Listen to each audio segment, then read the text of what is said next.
Hey there, and welcome back. In this lesson, we're going to learn all about simple, compound, and complex sentences. Many of you have asked me to do a lesson on this topic, so here we are. Now in this video, I'll show you the differences between these three types of sentences, and there are exercises within the lesson for you to practice what you learn. So let's begin.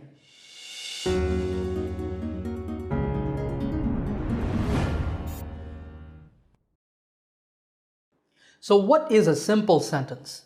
A simple sentence is just a sentence that contains a subject and a verb. For example, I am a teacher. Here the subject is I and the verb is am. Here's another one. She took a cab to the airport. Can you identify the subject and the verb here? The subject is she and the verb is took. One more example.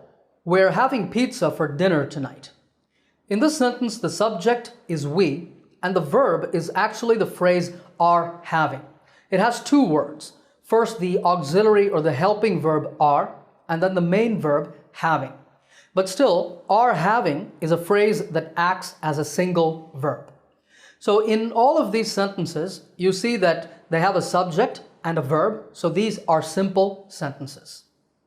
Now there's another name for a simple sentence, and that is an independent clause. This means more or less the same thing as a simple sentence, but just remember that it's another name for a simple sentence. So what's a compound sentence then? Well, a compound sentence is just a sentence that has two independent clauses. We saw that a simple sentence has just one clause, but a compound sentence has two or sometimes more independent clauses. Take a look at this example. I am a teacher. My wife is a lawyer. What we have here is two separate independent clauses or simple sentences. And the problem with this is that it sounds choppy and disconnected when we say it like that. I am a teacher. My wife is a lawyer. Instead, we can combine them like this. I am a teacher and my wife is a lawyer. This sounds much better, and now we have one compound sentence with the two independent clauses connected by the conjunction and. Here's another example. She tried to lift the suitcase. The suitcase was too heavy. We can combine these clauses using but. She tried to lift the suitcase, but it was too heavy. Notice that we have the word it in the second part. Now, it is a pronoun that just refers to the suitcase. It makes the sentence sound better by avoiding repetition. Next example, he didn't have enough cash, he paid by credit card. We can connect these clauses using so. He didn't have enough cash, so he paid by credit card. One last example, we can take a bus to the museum, we can just walk there. What we see here is two options, two different ways to get to the museum. We can connect these using or. We can take a bus to the museum, or we can just walk there. Now, the connecting words that you see in these examples, and, but, so, or, etc., these words are called coordinating conjunctions. That's a fancy word, but it just means that these are connecting words that connect two independent clauses. And there's another important point here. You see that in all of the examples, when we connect the two independent clauses, we put a comma after the first clause. Now this is the proper form. You write the first independent clause, then you put a comma after it, and then a conjunction, and then you write the second clause. Remember this rule. Okay, we're going to practice this now. You see 5 items on the screen. In each one, I want you to combine the simple sentences into one compound sentence. Use a coordinating conjunction like and, but, or so to make the compound sentence. Stop the video now, try the exercise, and then play the video again and check. Okay, let's discuss them. Number 1, she dropped her phone on the floor and it broke. Number 2, I'm not very hungry, so I'll just have an orange juice. 3, you should study harder or you'll fail the exam. 4, we'd like to buy a car, but we can't afford one right now. And number 5 is a little tricky because there are 3 simple sentences or 3 independent clauses, but we can connect them using coordinating conjunctions. I told my roommate to turn down the TV, but he didn't, so I got up and left. How many did you get right? Alright, let's now move on and talk about complex sentences. Here's a clause first. When I got home from work yesterday. What do you notice about it? Well, it has a subject, I, and a verb, got, but this clause is just not a complete sentence.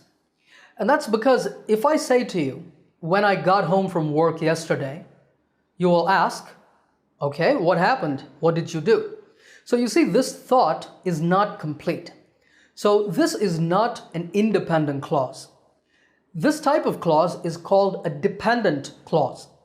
To make it a complete sentence, you have to add an independent clause. For example, when I got home from work yesterday, I watched TV for an hour. So you see that there is a dependent clause and an independent clause. And now it's a complete sentence. And this type of sentence is called a complex sentence. Here are some more examples. But before I talk about them, in each one, I want you to identify the dependent clause and the independent clause. Stop the video and try the exercise, then play the video again and continue. Alright, in number 2, I love to travel is the independent clause, and because I get to meet a lot of interesting people is the dependent clause. Now in sentence number 1, we saw that the dependent clause came first, and here in number 2, the dependent clause comes second. That's okay. In complex sentences, you can put the clauses in any order. That's no problem. Alright, number 3, even though the exam was quite difficult is the dependent clause, and all the students passed is the independent clause. In number 4, let me know is independent, and if you need any help is dependent. And finally, in number 5, you can't go out and play is the independent clause, and until you finish your homework is the dependent clause. Just remember that to decide whether a clause is dependent or independent, you ask the question, can this clause be a complete sentence on its own? If it can be a complete sentence, then it's an independent clause, and if it cannot be a complete sentence, then it's a dependent clause. Now in all of these examples, you see that the dependent clauses start with a linking word like when, because, even though, if, and until. These words are conjunctions, but they're called subordinating conjunctions. The dependent clauses are also called subordinate clauses. It means the same thing. So the conjunctions are subordinating conjunctions. If you remember from the previous section, we connected the independent clauses using coordinating conjunctions. And here we're using subordinating conjunctions. Now there's one more thing I want you to notice here, and that is the use of commas. In sentences 1 and 3, you see that there is a comma, but in sentences 2, 4, and 5, there's no comma. And this is because in 1 and 3, the dependent clause comes first. If the dependent clause comes first, we put a comma after it, and then we write the independent clause. But in 2, 4, and 5, an independent clause comes first. If that's the case, we don't put a comma after it. Now, if you want to learn more about punctuation and about the proper use of commas, I have a separate lesson just on that topic. It's called Punctuation Masterclass. I will leave a link in the description. You can go and check it out. There's another type of dependent clause that you need to know about, and that is the relative clause. A relative clause uses a relative pronoun like who, that, which, etc. For example, I know a guy who plays guitar in a rock band. This sentence is actually a combination of two sentences. I know a guy and he plays guitar in a rock band. Both of those are simple sentences and we combine them using the relative pronoun who. So who plays guitar in a rock band is a relative clause that gives us information about the guy. It tells you who that guy is. But that clause is not a complete sentence, and so it's a dependent clause, and the entire sentence is a complex sentence. Here's another example. Synonyms are words that have similar meanings. Here, that have similar meanings is the relative clause. And one last example. The boss wants me to give a speech at the event, which is tomorrow. Here, which is tomorrow is the relative clause.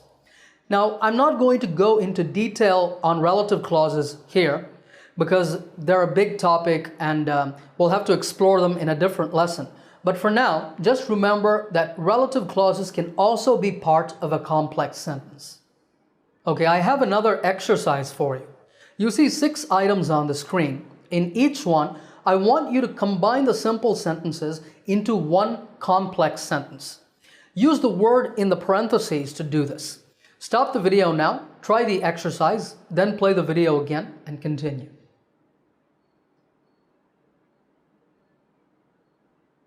Now there are different ways to rewrite each sentence.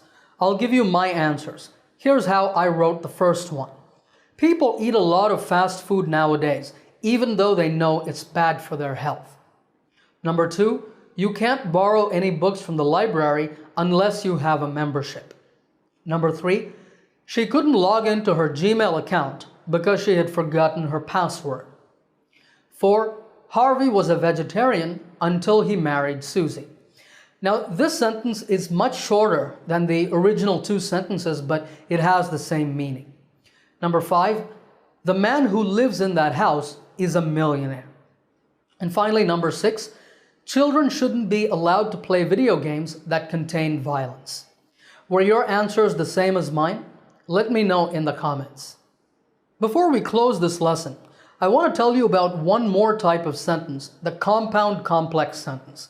This is simply a sentence with more than one independent clause, so it's a compound sentence, and also with one or more dependent clauses, so it's a complex sentence. For example, I was crazy about heavy metal when I was younger, but I'm more into jazz now. Heavy metal and jazz are genres or types of music. We see here that the first clause is independent. I was crazy about heavy metal. Then there's a dependent clause, when I was younger. Then there's a coordinating conjunction, but, and then another independent clause, but I'm more into jazz now. So this is a compound complex sentence. Here's another example. If it rains tomorrow, bring your umbrella or you might catch a cold. Can you identify the different clauses here? Well, the first clause is dependent. If it rains tomorrow. Then there's an independent clause, bring your umbrella. Now you might be asking, how is this an independent clause? I don't see a subject here. Well, this type of clause is actually called an imperative. That is a request or a command, and the subject is understood. It's basically you. So it's like saying, you bring your umbrella. But in imperatives, we usually leave out that you. All right, then we have a coordinating conjunction or, and then another independent clause, you might catch a cold. So you see that compound complex sentences are nothing special. They're just a combination of a compound sentence and a complex sentence. Okay, remember that the whole purpose of learning about the different sentence types is to add variety to your own speech and writing.